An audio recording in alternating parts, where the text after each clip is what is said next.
My parents ignored my wedding invite, RSVP'd to my ex instead. My name is Maren Kessler. I'm 34 years old, and I run outpatient rehabilitation services at a mid-sized clinic outside Harrisburg, Pennsylvania. I spend my days teaching people how to walk again after knee replacements, how to lift a coffee cup after a stroke, how to trust their own bodies after something has broken them. I am good at my job because I am patient, and because I notice things other people miss, a flinch, a hesitation, a story a patient isn't telling me yet. 3 weeks before my wedding, I noticed something in my own family that I had been choosing not to see for a very long time. It started with a voicemail from my mother. I was sitting in my car in the clinic parking lot, eating a granola bar between appointments, when I saw her name light up my phone. I let it go to voicemail, the way I usually did, because a phone call from my mother rarely stayed short, and I had a patient in 11 minutes. When I finally listened to it that evening, standing in my kitchen still in my scrubs, my mother's voice was warm and a little rushed, the way it always was when she wanted something to seem smaller than it was. "Maren, honey, it's Mom. So exciting, we got the invitation, it's beautiful, you did such a good job. Quick thing, we're going to need a +1 for Tyler, is that all right? He asked if he could bring Whitney, that's the girl he's been seeing, and I told him I was sure that would be fine. Call me back." I stood there with my phone against my ear long after the message ended, running the words back through my mind like a physical therapist, checking a joint for the exact place it wouldn't move right. Tyler, my ex-fiancé. The man I had broken off an engagement with 4 years earlier, the man my mother still called part of the family at every Thanksgiving, the man who was, apparently, on my wedding guest list. I had not sent Tyler an invitation. I was certain of that the way I was certain of my own name. I had spent 6 weeks in the spring building that guest list myself, sitting at my kitchen table with Daniel, my fiancé, cross-referencing addresses, arguing gently over whether to invite second cousins we hadn't spoken to since middle school. Tyler Brandt's name had never once come up, because Tyler Brandt was not going to be part of the day I married someone else. So how had my mother got an invitation meant for him? I called her back standing in my kitchen, the phone shaking slightly in my hand, though my voice, when it came out, was even. "Mom, I didn't invite Tyler." There was a pause on the other end, the particular pause my mother used when she was deciding how much of the truth to give me. "Well, honey, we assumed it was an oversight. You know how caterers are, they mix up counts. Your father found the extra invitation in with ours and just thought, well, we thought it made sense to include him. He's practically family." "There was no extra invitation, Mom. I didn't print one for him." Another pause, longer this time. "I'm sure it's fine, sweetheart. He won't make it awkward. You know Tyler, he's easy." I remember standing very still in my kitchen, looking at the wedding invitation sample still magneted to my refrigerator, cream cardstock, navy ink, my name and Daniel's name side by side, and understanding, for the first time in a way I couldn't take back, that something in my family had been happening without me for a very long time, and that this phone call was not the beginning of it. It was only the moment I'd finally been let in on it. I hung up the phone gently. I did not yell. I have never been someone who yells. But I opened my laptop that night and started a new folder on my desktop, and I named it simply, Wedding. I didn't know yet that it would become something much larger than a wedding folder. I only knew that I wanted a record of what was happening, because I had learned, in 4 years of quiet observation, that my family's version of events had a way of shifting to fit whatever made them look kindest. If you're new here, I'm glad you found this channel. I tell true, slow-building stories about families, the kind of stories where nobody throws a punch, but somebody still gets hurt, and somebody still eventually gets free. If that's the kind of story you like, stay a while. Subscribe if you want to hear the rest of what happened at my wedding, because what I found in that folder over the following months was so much bigger than a seating chart mistake. It was a decade of my family choosing someone else's comfort over my truth, laid out in bank statements, group texts, and a spreadsheet my mother thought no one would ever see. Let me take you back to where it started, because none of this makes sense without the beginning. The middle child. I am the middle of 3. My brother Scott is 38, 4 years older than me, and he was, from the moment I have any memory at all, the son my father built his hopes around. My father, Gordon Kessler, spent 31 years as an accountant for a manufacturing firm outside Harrisburg, and he ran our household the way he ran a ledger. Everything had to balance, and balancing usually meant somebody absorbed the difference quietly so the total looked right. In our family, I was usually the one who absorbed the difference. My mother, Denise, was a homemaker for most of my childhood and now sits on 2 committees at Trinity Lutheran and volunteers at the library twice a week. She has a laugh that fills a room and an instinct for making any gathering feel like an event, and for most of my life, I thought that instinct came from love. It took me years to understand that for my mother, love and performance were not always the same thing, and she was better at one than the other. My younger sister, Ivy, is 29, an illustrator who freelances for children's book publishers, and she is the only person in my family who has never once made me feel like I was too much or not enough. Ivy left home for art school in Providence at 18 and never really came back, not all the way, and I used to envy how easily she seemed to have escaped the gravity of our house. It took me a long time to realize she hadn't escaped it. She just built her whole life at a safe orbit from it instead.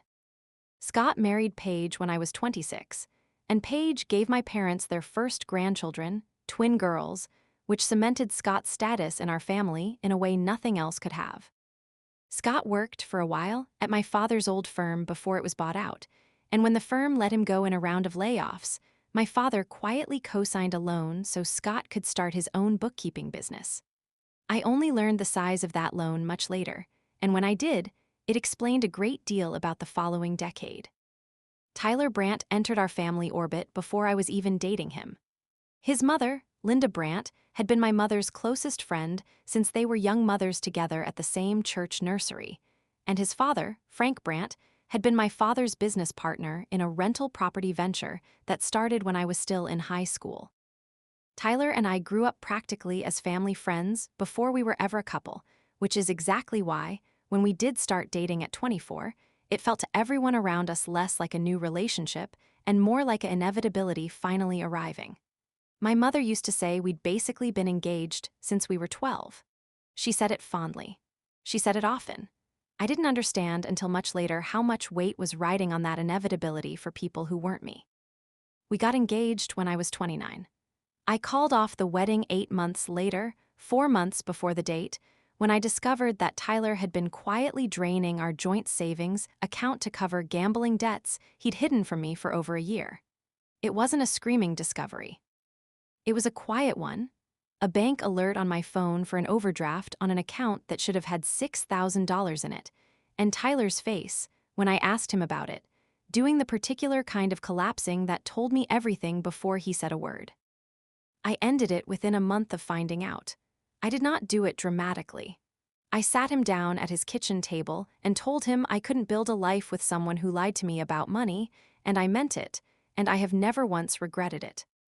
My family's reaction was the first crack I remember clearly. My mother cried on the phone, not for me, I understood even then, but for the loss of an outcome she had already been planning around. My father asked, more than once, whether I was sure I wasn't overreacting, whether gambling debt was really so different from any other mistake a young man might make. Linda Brandt sent me a card that read, in her careful cursive, "Every family has its trials. I hope you'll find your way back to each other." My mother kept that card on her refrigerator for months, as if it were a message she agreed with more than she was willing to say aloud. Nobody in my family ever asked me, in the weeks after I broke off the engagement, how I was doing. They asked, instead, variations of whether I was certain, whether I'd given it enough time, whether Tyler had really done anything so terrible that it couldn't be forgiven. I remember sitting at my parents' dining table for a Sunday dinner 6 weeks after the breakup, watching my mother serve Tyler's favorite side dish, the green bean casserole with the fried onions, out of habit, before catching herself and setting it down a little too carefully in front of my father instead. Nobody mentioned it. I noticed it anyway. I have always noticed things nobody mentions. I met Daniel Ochoa 2 years later, at a continuing education conference for physical therapists, where he was there supporting a colleague giving a talk on adaptive housing renovations. Daniel runs a small contracting business that specializes in accessibility modifications, ramps and grab bars, and roll-in showers for people whose bodies have changed. We talked for 40 minutes in a hotel lobby about load-bearing walls and stubborn insurance companies. And by the end of it, I understood that I had met someone who built things to hold weight rather than someone who quietly let things collapse. I introduced Daniel to my parents 8 months into our relationship at a 4th of July barbecue at my parents' house. My father shook his hand and asked him what he did for a living with the particular flatness he reserved for things he hadn't decided to be impressed by yet. My mother was warmer, but I noticed, even then, the way her eyes moved to the empty chair at the end of the table, the chair that had been Tyler's for 6 years of holidays, before she caught herself and smiled at Daniel instead. "It's just an adjustment," she told me later that night, helping me carry leftovers to my car. "We loved Tyler so much. It's not about Daniel, it's just you were together so long. It takes time to get used to someone new." I told her I understood. I did understand, in the way you understand a fact without yet knowing what it will cost you. What I did not understand, not for 2 more years, was that my mother had never actually finished grieving the version of my life she'd planned around Tyler Brandt, and that she had quietly kept a door open behind my back the whole time, waiting for a reason to walk me back through it. Daniel proposed to me on a Tuesday in October, in our kitchen, with no fanfare, because he knew I'd have hated a public production. He simply set a small box on the counter next to the dish towel while I was drying a pot, and said, "I don't want to do a big scene, I just want you to know I'm serious." And I laughed and cried at the same time and said yes before he even finished opening the box. We told my parents that weekend. My mother hugged me and said all the right things. My father shook Daniel's hand and said, "Well, good for you both," in a tone I chose, at the time, to hear as approval. It was 11 months later, 3 weeks before the wedding, that the voicemail came. I want you to understand something before I go further into this story. I did not go looking for a conspiracy.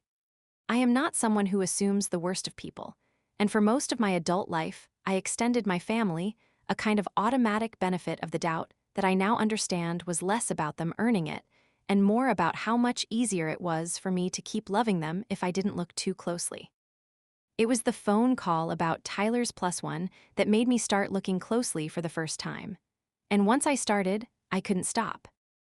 Let's continue. Early CTA. If you've ever had a family member make your happiest moment about someone else, you already know the particular ache I'm describing. Tell me in the comments if this is starting to feel familiar. And if you want to hear exactly what I found when I finally opened that folder, make sure you're subscribed, because this story gets a lot more complicated before it gets any better. The extra invitation. The morning after my mother's voicemail, I drove to my parents' house before my shift, still in my scrubs, coffee going cold in the cup holder. I told myself I was going to get an explanation. I understand now that some part of me already knew I wasn't going to get one, not a true one, and that I was really going to collect the first piece of evidence in a case I hadn't yet admitted I was building. My mother answered the door in her robe, surprised to see me so early, and ushered me into the kitchen where my father was reading the newspaper at the table. The actual paper newspaper he still had delivered every morning out of what I'd always assumed was nostalgia and now understood might also be habit. The same habit that made him keep doing business with people long after the business stopped making sense. "I want to see the invitation," I said, "the one you think was an extra." My mother's smile faltered for just a second before she recovered it. "Oh, I think I recycled it, honey. I wasn't going to keep clutter." "Then show me the envelope, the mailing label, something." My father set down his paper. "Marin, is this really necessary? We already told Tyler he could come. It would be strange to uninvite him now." "I never invited him in the first place. I need to understand how this happened." My mother went to the recycling bin under the sink. The fact that she knew exactly where to look told me she had not, in fact, thrown it away carelessly, but had known precisely where it was the whole time and pulled out a crumpled cream envelope. My hands went cold looking at it. It was one of my invitations, the calligraphy return address in Daniel's mother's handwriting, because Rosa Ochoa had offered to address the outer envelopes as her contribution to the wedding, an offer I had gratefully accepted 3 months earlier. which meant Tyler Brandt's invitation had not been an accidental duplicate found loose in an envelope. It had been mailed, deliberately, with an address on it, by someone who had access to my guest list. Mom, whose handwriting is this? My mother looked at the envelope like she was seeing it for the first time. I think Rosa must have just included him. Honey, maybe she thought. Rosa doesn't know Tyler exists. I never gave her his address because he was never on the list. The kitchen went quiet in the particular way I remembered from childhood, the quiet before someone in my family decided which version of events to commit to. My father cleared his throat. I may have mentioned to Linda that the wedding was coming up, he said carefully. She might have asked me for the address so she could pass along a card. It's possible the information ended up somewhere it shouldn't have. So you gave Linda Brandt my wedding details. I didn't think there was any harm in it, Marin. She's known you since you were a child. I stood in that kitchen and felt something in my chest go very still and very clear. The way a joint sometimes settles once you finally identify exactly where the resistance is coming from. My father had given my private wedding information to the mother of my ex-fiancé, and somewhere between that conversation and the invitation being printed, someone, my mother, most likely, given that she was the one who knew where the recycling bin discard was, had ensured that Tyler Brandt received an invitation to my wedding using information taken from my own guest list, without ever asking me. I need you both to understand, I said, and my voice came out steadier than I felt, that Tyler is not coming to my wedding. Not with a date, not without one. I don't care how this happened. It gets undone. My mother's eyes filled, the fast, practiced tears she'd always been able to produce when a conversation wasn't going the way she needed it to. You're being so hard about this, Marin. He's not a stranger. We've known him half your life. Can't we just let people be adults and share a room for one evening? It's my wedding, Mom. It's a family event, she said, and something in the way she said it, flat, final, like she was correcting a math error, told me she genuinely did not experience any difference between those two ideas. To my mother, my wedding was not first and foremost mine. It was an event that belonged, in some deep and unexamined way, to the family, and the family included Tyler Brandt because the family had never actually let him go. I left without finishing my coffee. I did not raise my voice once during that entire conversation, and I want you to understand that this was not restraint I was performing for anyone's benefit. It was the only way I knew how to stay in a room with people I loved while I was learning something about them I didn't want to be true. Tyler did not come to the wedding. In the end, my mother called 2 days later, sounding wounded, to say that she'd smoothed things over, and Tyler would graciously step back, so as not to cause tension, as though he'd been the one being generous, as though I owed someone a debt of gratitude for not attending my own wedding. I let it go, because I was 3 weeks from marrying Daniel, and I did not want to spend that time in a war with my parents over a seating chart. But I kept the crumpled envelope. I put it in the folder on my desktop, and then, at Ivy's suggestion, because I called her that same night, shaking in a way I hadn't let my parents see, I photographed it and filed the photograph too, in case the physical copy ever disappeared the way the extra invitation had so conveniently already tried to. They're not going to stop, Ivy told me on the phone, her voice low, like she didn't want her roommate to hear. This isn't new, Marin. You just weren't looking before. What do you mean, not new? There was a pause, and I could hear her deciding how much to tell me. I don't know all of it, but Mom talks to Linda Brandt more than she talks to me, and I've heard her on the phone with Dad about money stuff. With the Brandts, I don't know the details, but it's not just that they like Tyler, Marin. I think there's something else holding that whole friendship together.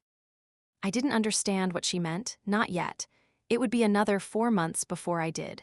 But I remember hanging up the phone that night and opening my laptop, and instead of closing the wedding folder, I made a new one next to it. I named this one simply Family. I had no idea at the time how full that folder was about to get. Married. Daniel and I got married on a Saturday in September at a restored barn venue 40 minutes outside Harrisburg. String lights across old wooden beams, 62 guests, my father walking me down a grass aisle in the late afternoon light. I want to tell you that day was untouched by everything I'd learned 3 weeks earlier. And mostly, it was, I made a choice, walking down that aisle, to set the folder aside and be fully present for the only part of the day that actually belonged to me and Daniel. But there is one moment from that day I want to give you, because it matters for what comes later. During the reception, my mother gave a toast. She had asked to weeks earlier, and I'd said yes because I didn't yet have a reason to say no. She stood with a champagne glass in the stringlit barn and talked about watching me grow up, about my big heart, about how proud she was of the woman I'd become. It was, on its surface, a lovely toast. Several guests told me afterward it made them cry. But there was a moment in the middle of it when my mother said, "Marin has always known what she wants, even when the road to get there wasn't straight." And I watched her eyes flick, just for a half second, toward Linda Brandt, who was sitting at a table near the back with Frank. And I understood that my mother was narrating my wedding day, in part, as a story about detours and destinations, and that in her internal version of that story, Tyler had been a stop along the way rather than a road I'd deliberately chosen not to take. I let it go that night. I danced with Daniel until my feet ached in my shoes, and I hugged my father when he cried during the father-daughter dance, and I told myself, the way I had told myself so many times before, that I was choosing peace, not denial. It would take me several more months to understand that with my family, peace and denial had become nearly the same thing, because the peace was always purchased with my willingness not to look too closely at what it cost. Daniel and I settled into married life in the small house we'd bought together the year before, a 2-bedroom bungalow with a wraparound porch that Daniel had already begun renovating in his spare time. Replacing the porch railings with a design he said would actually hold weight if someone leaned on it, which struck me, more than once, as a fairly accurate description of what I wanted from every relationship in my life. For a while, things were quiet, ordinarily quiet, the good kind. I went back to work. My mother called on Sundays, the way she always had. My father asked about my job in the flat, dutiful way he always had. Scott and Paige brought the twins over for a barbecue in October, and it was, on the surface, a completely normal season of a completely normal family. It was Ivy who broke the surface, 3 weeks before Thanksgiving, with a phone call that started, "I need you to see something, and I need you not to freak out." She'd been at our parents' house over the weekend, helping our mother sort through old photo albums for a project my mother wanted to do, a memory book, ostensibly for my parents' 40th anniversary the following spring. While she was there, my mother had stepped out to run an errand, leaving her laptop open on the kitchen table, logged into her email. Ivy told me she hadn't gone looking. She said an email notification had simply popped up on the screen while she was sitting there, a subject line that made her stomach drop before she'd even decided to read it. Ari, Marin's wedding budget versus Tyler situation. She read it. She told me she felt sick doing it, and guilty, and that she'd almost closed the laptop without opening the thread. But something about the subject line made her feel the way I'd felt looking at that crumpled envelope, like there was a version of our family's story that none of us had been given the whole of. She forwarded me screenshots that night. I want to walk you through exactly what was in them, because this is the moment the story stopped being about a wedding invitation and started being about something my parents had built over the better part of a decade, one quiet decision at a time. Midpoint CTA, if you're the kind of person who notices things, the flinch, the pause before someone answers a simple question, you already sense where this is going. Stick with me. The next part of this story is the part I still have trouble believing happened in my own family, and I promise you, it only gets more layered from here. The email thread. The email thread Ivy forwarded me was between my mother and Linda Brandt, and it went back, in its earliest messages, almost 6 years, to a period that began not long after Tyler and I first got engaged, and continued, with a handful of gaps, all the way to the week of my wedding. I read it at my kitchen table on a Tuesday night while Daniel was at a client site giving an estimate, and I read it slowly, the way I read patient charts when something isn't adding up, going back over the same lines more than once to make sure I understood what I was looking at. The early messages, from 6 years earlier, were mostly what you'd expect between two old friends whose children were dating, logistics for holiday gatherings, comments about how sweet Tyler and I were together, a message from my mother that read, "I always hoped this would happen. Feels like our families were always headed here." I want to be honest with you. Reading that line didn't anger me. It made me sad in a way I hadn't expected, because it told me that my mother had a story about my life that predated my own choices in it, and that story had never really updated itself, even after I ended things with Tyler. The messages that mattered most started about 4.5 years back, roughly 8 months before I broke off my engagement to Tyler. Around the time, I now understood that his gambling debt had actually begun, though I hadn't discovered it myself until later. In one message, Linda wrote to my mother, "Frank is worried about Tyler again. Different this time, bigger. He's asked for help and Frank doesn't know what to say to him. I hate that I have to tell you this, but I think Frank may need to talk to Gordon about the property numbers because Tyler's dipped into some of it." I sat very still reading that line. The property numbers. My father and Frank Brandt's rental venture. I had known, vaguely, my whole adult life that my father and Frank owned a handful of rental duplexes together outside Hershey, a partnership going back to when I was in high school. I had never known, because it had never been my business, until now, that Tyler had apparently, at some point, gotten access to money connected to that partnership. The thread continued, over the following months, with a story I had to piece together slowly, the way you piece together a mechanism of injury from a patient's vague description of how they fell. As best I could reconstruct it, Tyler had, over roughly a year, taken money from an account tied to the rental partnership. An account he had access to because he'd done some informal bookkeeping for his father and mine, a favor that had apparently, at some point, become an opportunity. The amount, based on a message from Linda dated about 5 months before my engagement ended, was just under $31,000, which Frank was quietly trying to make right without involving the partnership's lawyer, because doing so would have required disclosing it to my father as a formal partner, and Frank was terrified of what that disclosure would do to his oldest friendship. There was a message from my mother, dated not long after that one, that made my hands go cold reading it. "Don't tell Gordon the full number yet. Let Frank pay it back slowly through the rental income adjustments, the way you said. Gordon doesn't need to know exactly how it happened, just that it's being handled. I don't want this to affect the partnership, and I definitely don't want it near the wedding planning. The kids are happy right now."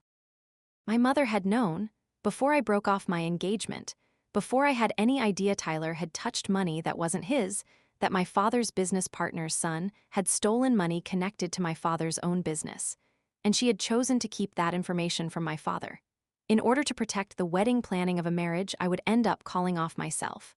For the exact same reason, 4 months later, once the theft caught up with me directly through our joint account. I want to tell you what I did in that moment, because I think it says something about who I had already become by then, even before the rest of this story unfolded. I did not call my mother that night. I did not text her, or drive to her house, or do anything with the anger that was moving through me like a current.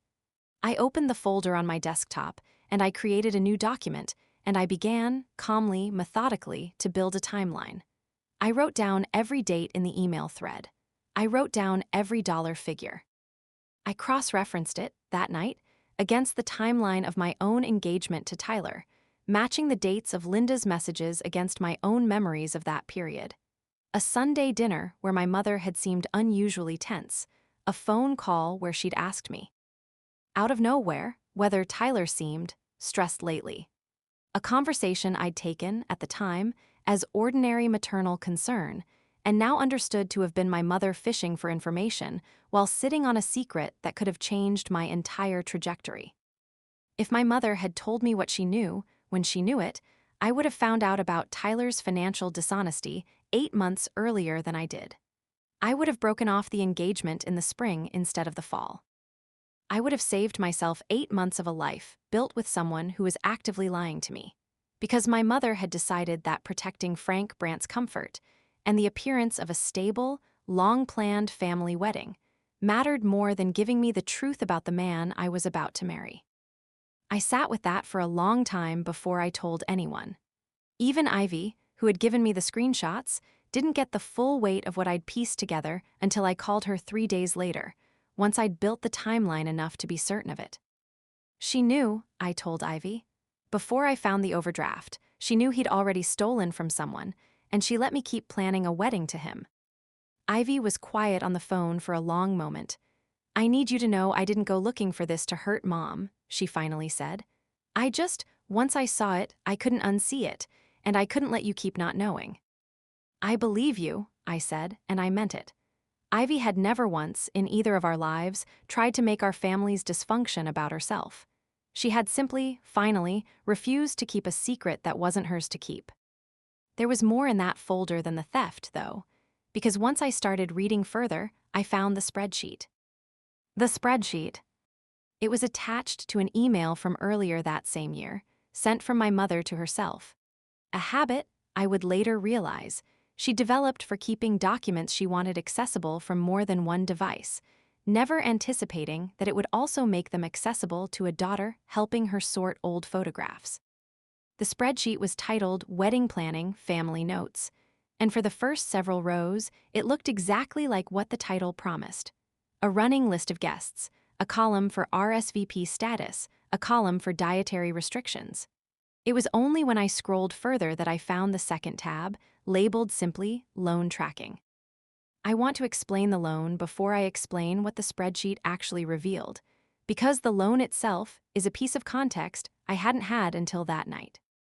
When Scott's employer let him go and my father co-signed a business loan to help him start his bookkeeping firm, the loan had come, in part, through a private arrangement with Frank Brandt, who had agreed to extend a personal line of credit to Scott at a favorable rate, as a favor to my father, in exchange for my father continuing to manage the rental partnership's books at no charge, essentially absorbing labor costs that would otherwise have come out of Frank's share of the profits.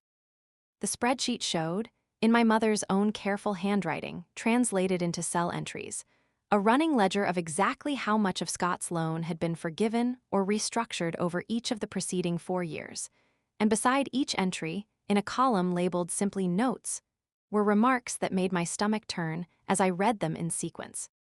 Next to an entry from around the time of my broken engagement to Tyler. Told F we'd keep supporting the friendship regardless of what happens with the kids. Don't want this to affect S loan terms. Next to an entry from roughly 2 years later, around the time I introduced Daniel to my parents, F asked if there was still hope for M and Tyler. Told him nothing's impossible. Didn't want to upset the arrangement before S renewal review. And then, most recently, dated only 6 weeks before my wedding to Daniel. Discussed W. Gordon, agreed it's important Tyler still feels like family, regardless of the wedding. F has been generous with S for years, we owe him that much. Sent T an invite quietly, will explain to M later if needed. I read that last line more times than I can count. Sent T an invite quietly, will explain to M later if needed. It hadn't been a mistake. It hadn't been an overzealous friend passing along an address or a caterer's mix-up, or any of the small, forgivable accidents my mother had offered me across 2 separate conversations. My mother had deliberately sent Tyler Brandt an invitation to my wedding, using information taken from my private guest list, as a calculated act of relationship maintenance with the Brandt family, in service of protecting my brother's business loan, a loan my own wedding had, without my knowledge, become collateral for in some unspoken, informal ledger my parents kept in their heads, and apparently in a spreadsheet they thought no one would ever read. I sat at my kitchen table for a long time that night. Daniel came home around 9 and found me still sitting there, laptop closed, hands wrapped around a cup of tea that had gone cold an hour earlier. Hey, he said, setting his keys down carefully, reading the room the way he always did before he said anything else. What happened? I told him everything. All of it, the theft, the timeline, the spreadsheet, the line about explaining it to me later if needed. As though my understanding of my own life was a contingency to be managed rather than a truth I was owed. Daniel didn't say much while I talked. He is not a person who fills silence for the sake of filling it. When I finished, he reached across the table and took my hand and he said, "You know this isn't your fault, right? None of this, not the loan, not the wedding, not any of it. You didn't create any of this. You just finally found it." I know, I said, and mostly, I believed it. But I also felt, sitting there, the specific grief of understanding that my family had, for years, been quietly organizing parts of my life around a debt I hadn't known existed, and that the version of me my parents had been protecting all this time wasn't really me at all. It was an idea of family loyalty that required my compliance without my consent. "What do you want to do?" Daniel asked, and I remember appreciating, even in that moment, that he didn't tell me what he thought I should do. He asked what I wanted. "I don't know yet," I told him, "but I'm not going to pretend I don't know what I know." I didn't confront anyone that week. I want to be honest about why. It wasn't strategy, not entirely, not yet. It was that I needed time to be certain I understood what I was looking at before I said anything I couldn't take back. I have learned, in physical therapy, that the worst thing you can do with an unstable joint is force movement before you understand exactly where the instability is coming from. You stabilize first. You assess fully. Then you move. So I stabilized, and I assessed, and it took me most of the next 2 months to understand exactly how deep this went. The coffee with Priya. The first person I told outside my immediate family was my closest friend since college, Priya Anand, who had gone on to become a family law attorney and now worked at a small firm in downtown Harrisburg. We met for coffee on a Thursday afternoon at a shop near her office with mismatched armchairs and a chalkboard menu, and I laid out everything I'd found across the little round table between us while she listened with the particular stillness she used when she was working, not just being a friend. "None of what you're describing is illegal," she told me gently once I'd finished. "Your parents forwarding your address, even secretly, that's not a crime, Marin. It's a betrayal, but it's not a legal one. And the loan arrangement between your dad and Frank Brandt, even if it's morally messy, it's a private financial agreement between adults. You're not a party to it." "I know," I said. "I'm not asking whether I can sue anyone." "Then what are you asking?" I sat with that question for a moment, turning my coffee cup slowly on its saucer. "I think I'm asking how to stop being the thing they trade with," I finally said. "I don't want to be a chip in whatever arrangement they've built with the Brandts. I don't want my wedding, or my marriage, or my life to keep being something they manage quietly around someone else's comfort." Priya nodded slowly. "That's not really a legal question. That's a boundaries question. But I can tell you the legal pieces that might matter if it comes to it. For instance, if your name is on anything connected to that rental partnership, even peripherally, you'd want to know that before your parents' estate planning gets finalized.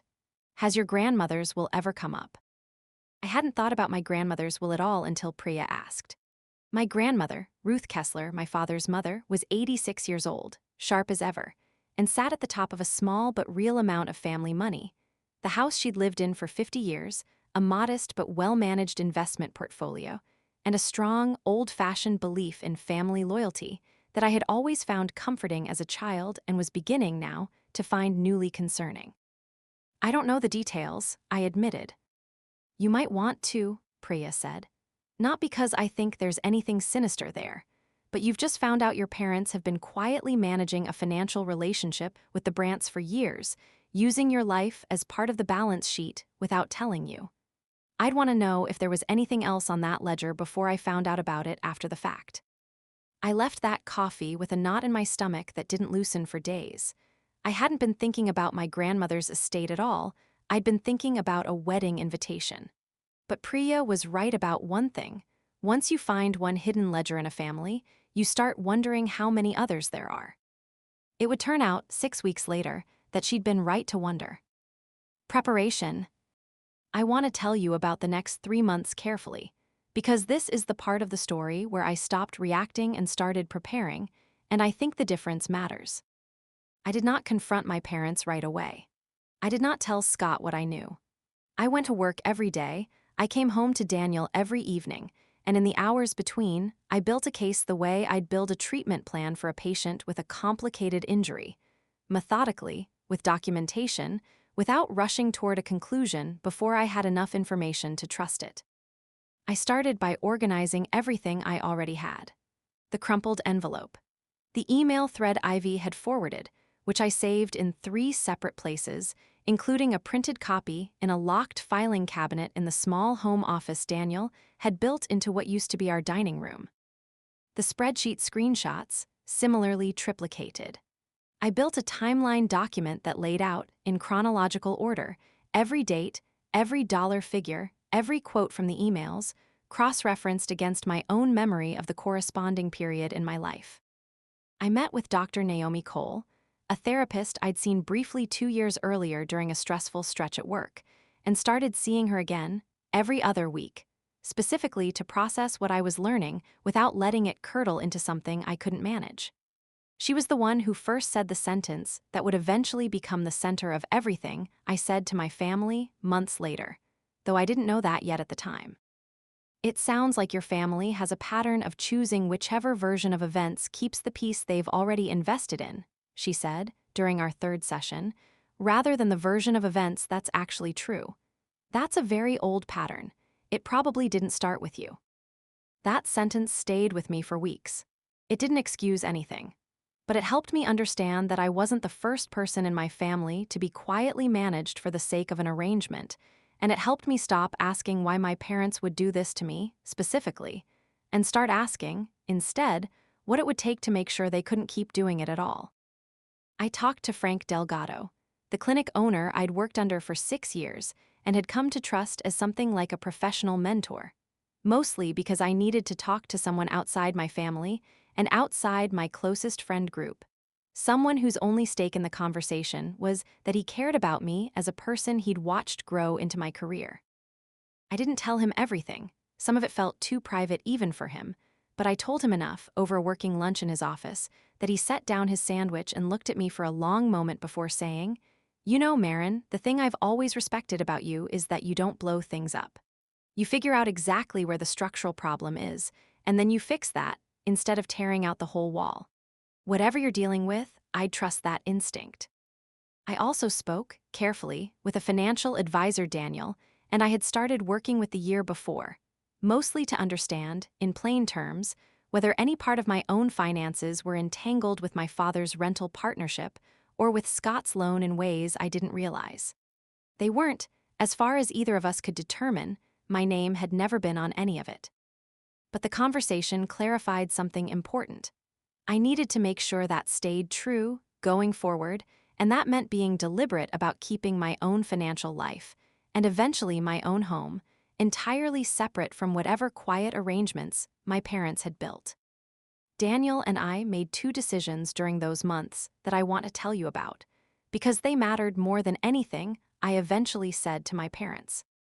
The first was that we updated our own wills and named our beneficiaries and points of contact ourselves, formally, through an attorney, rather than assuming any informal family understanding would hold. It felt, at the time, like a strange thing to be doing 3 months into a marriage, but it felt necessary, given what I now understood about how casually my family redirected things that were supposed to belong to someone else. The second was quieter and mattered more to me personally. Daniel and I agreed, without any dramatic conversation about it, that we would simply stop looping my parents into decisions before those decisions were made. Not out of spite. Out of the same instinct that makes you stop handing your keys to someone who's shown you, repeatedly, that they'll let themselves into your house even when you didn't ask them to. I also, finally, called my grandmother. Ruth Kessler still lived alone in the house my father had grown up in, a 2-story colonial on a quiet street with a garden she still tended herself, stubbornly, at 86, despite everyone's suggestions that she hire help. I drove out to see her on a Sunday afternoon in late January, 6 months after the wedding, with a container of the lemon bars she liked from the bakery near my clinic. I didn't go there to interrogate her. I went there because I loved her, and because some instinct told me that if there was a version of the truth in my family that hadn't yet been managed into something more comfortable, it might live with her. We sat in her kitchen, and I told her, gently, most of what I'd learned, not to turn her against my parents, but because I trusted her enough to want her to know. She listened without interrupting, her hands wrapped around her tea, and when I finished, she was quiet for a long moment. "Your father has always confused loyalty with obligation," she finally said.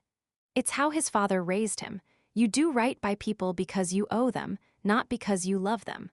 I've watched him do that with Frank Brandt for 20 years, and I've watched it cost your family more than he'll ever admit." Did you know about the wedding invitation or the loan? I knew there was money moving around with the Brandts. I didn't know the details, and I didn't know it had touched your wedding until just now. She set down her tea. "I want you to know something, Marin, because I think it matters. My will treats all three of my grandchildren equally. It always has. Whatever your parents have been managing with the Brants, it has nothing to do with what you're owed from me, and it never will. I hadn't gone there for reassurance about the will. But I felt something in my chest ease slightly, hearing it anyway, not because of the money, but because it told me that at least one person in my family had never let arrangement replace principle. I left her house that afternoon with a clearer sense than I'd had in months of what I actually wanted to do. Not punish anyone. Not blow up the family at Thanksgiving for the sake of a dramatic scene. I wanted the truth to exist in the open, finally, where everyone could see it plainly, instead of managed quietly in email threads and hidden spreadsheets. And I wanted, going forward for my own life, my marriage, my finances, my future children, whatever came next, to belong entirely to me and Daniel, and to no longer be available as a bargaining chip in someone else's ledger. I decided, finally, that Thanksgiving would be the place I said it. Not because I wanted an audience. Because Thanksgiving was the one gathering, every year, where my mother's performance of family unity was, at its most polished, its most carefully arranged, and I had decided I no longer wanted to sit quietly inside a performance I now understood the true cost of. Thanksgiving. My parents hosted Thanksgiving every year in the same dining room I'd eaten in since childhood. The table extended with 2 leaves to fit everyone, my mother's good china brought out from the hutch she otherwise kept locked. That year, 10 months after my wedding, the table held 14 people. My parents, Scott and Paige, and their twin girls, Ivy, my grandmother Ruth, Daniel, and me. And because my mother had, apparently, never fully internalized the boundary I'd set the year before, Linda and Frank Brandt, invited, my mother explained when I called to confirm the guest list 2 days earlier. Because it's been a tradition for so many years, and it would be strange to suddenly exclude them. I want to be honest. Some part of me was relieved they'd be there. I had spent 3 months preparing a case, and I found, once I knew the Brants would be at that table, that I no longer wanted to have this conversation twice, in 2 separate rooms, with 2 separate sets of careful management on the other side of it. I brought a folder with me. Not a dramatic stack of papers thrown onto the table. A slim manila folder, tucked into my bag, containing printed copies of the timeline I'd built, the crumpled envelope in a protective sleeve, and printed screenshots of the most relevant portions of the email thread and spreadsheet. I did not bring it out during dinner. I waited, deliberately, until the meal was finished, until the twins had been excused to watch a movie in the next room, until the adults were sitting over coffee and the last of the pie, in the lull that always came before people started thinking about leaving. I want you to understand that I was calm.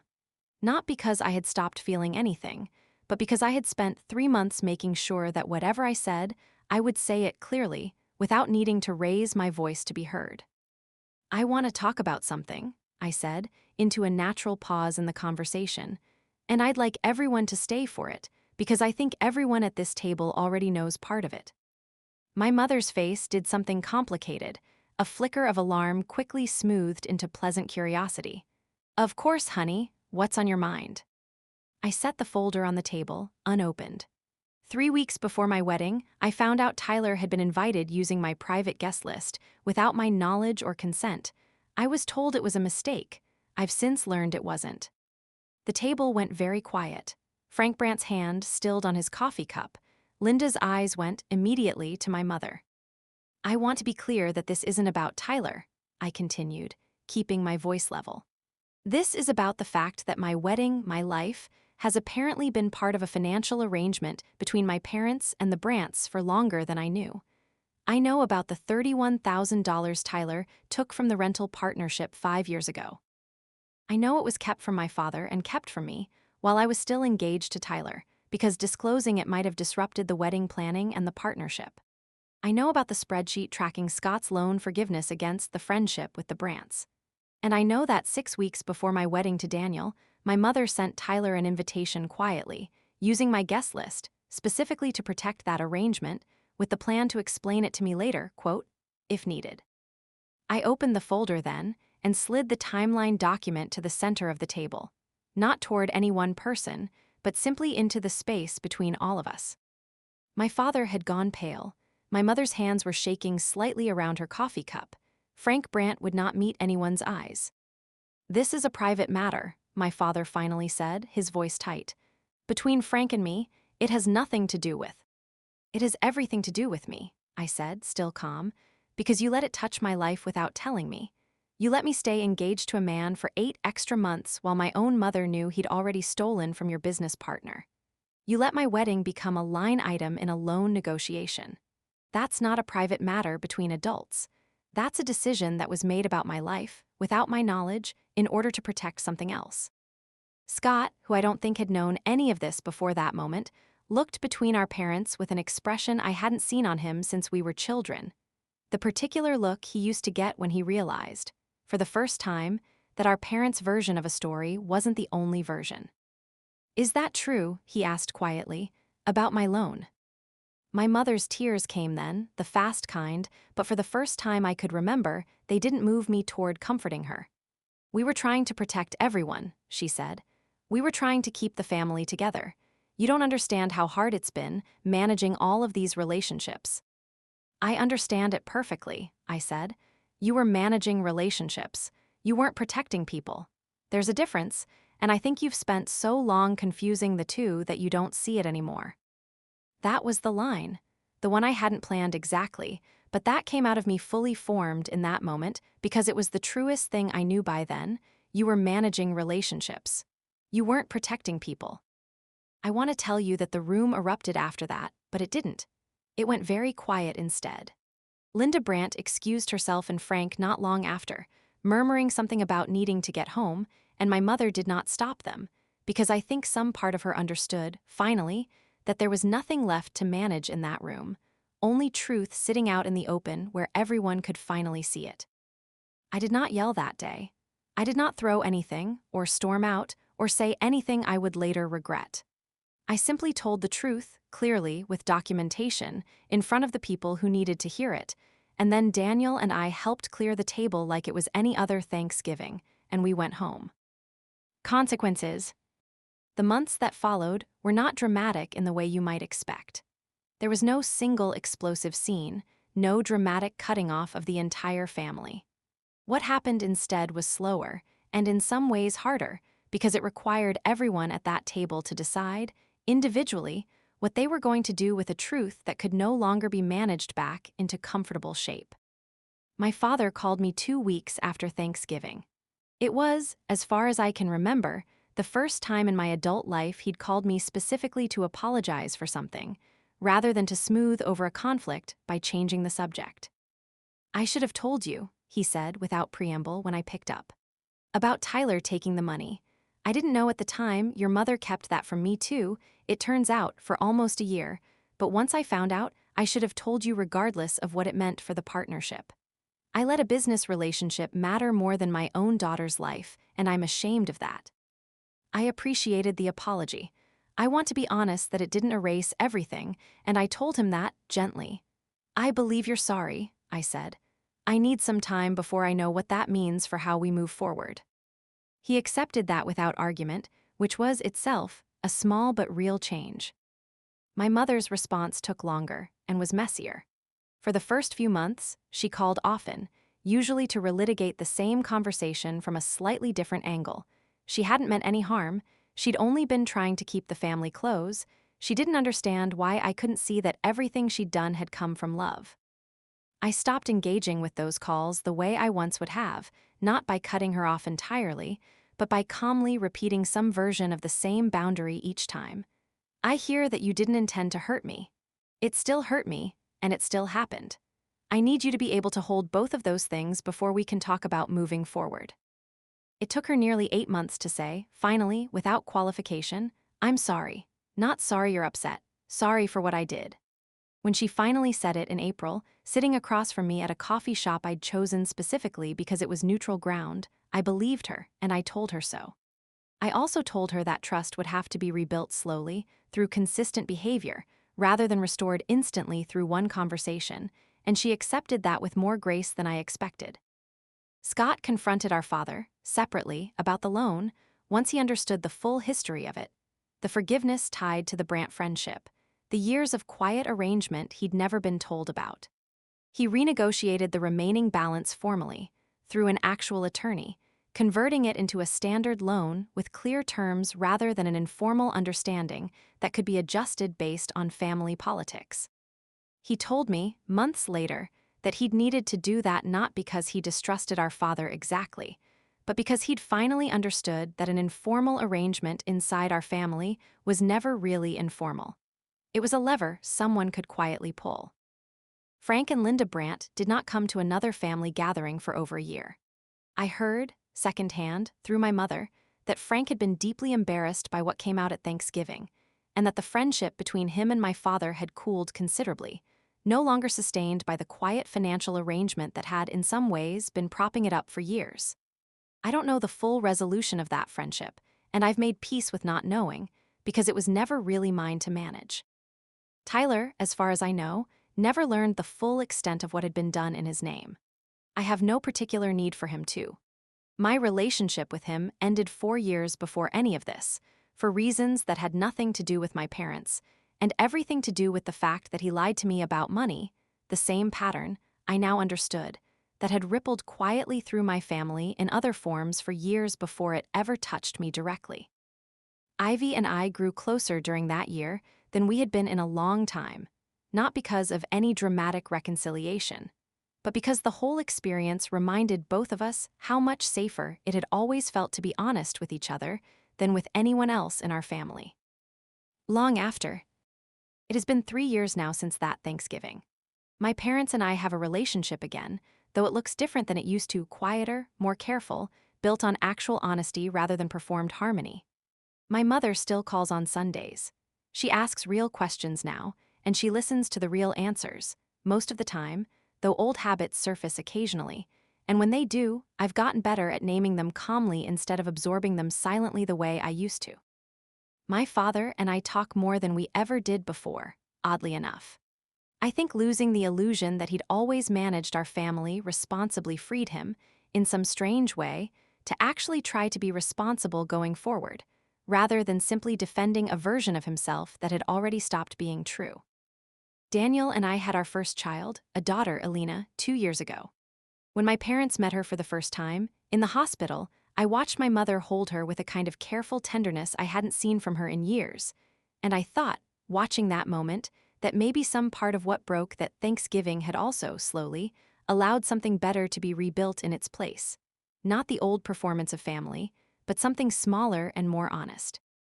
My grandmother Ruth passed away last spring, at 88, and her will was exactly what she'd told me it would be that afternoon in her kitchen, split equally among her 3 grandchildren, with a small handwritten note attached to my copy that read simply, "For the one who is always paying attention. Keep paying attention. It matters more than anyone tells you." I keep that note in the same filing cabinet where I once kept the crumpled envelope and the printed timeline, though I no longer need either of those documents the way I once did. I keep them anyway, because they remind me of a version of myself who learned, at 34, that love without honesty isn't actually love. It's just a very well-managed performance of it. Scott's business is doing well now, on its own footing, no longer tangled in an informal family ledger. Ivy had her first children's book published last year, a story, fittingly, about a small fox who learns to trust her own sense of direction even when everyone around her insists she's going the wrong way. I keep a copy on Alina's bookshelf. I still think sometimes about that voicemail, my mother's voice, warm and a little rushed, asking whether Tyler could bring a +1 to my wedding, as though it were the smallest, most reasonable request in the world. I understand now that it wasn't small at all. It was the loose thread at the edge of something my parents had been quietly weaving for years, and pulling it, gently and without rage, was the only way I ever could have found what was actually underneath. You were managing relationships, you weren't protecting people. I said that once, across a Thanksgiving table, calmer than I felt, because I had finally learned the difference between the two, even when the people who raised me never had. I hold on to that difference now in every part of my life, in how I love my daughter, in how I build my marriage, in how I decide, every single day, what kind of family I actually want to belong to. It isn't the family I was born into, not entirely. but it's the one I finally chose, with my eyes open, and that has made all the difference. Outro CTA. If this story felt familiar to you, if you've ever found out that your family was managing you instead of loving you, quietly, in ways you didn't discover until much later, I want you to know you're not alone, and you're not wrong for noticing. Tell me your own story in the comments below. I read every single one, and some of the most powerful stories on this channel have come directly from things you've shared with me. If you haven't yet, please subscribe and share this video with anyone who might need to hear it today. And if you want to hear more stories like this one, I'll see you in the next video. Take care of yourselves, and take care of the people who actually deserve it.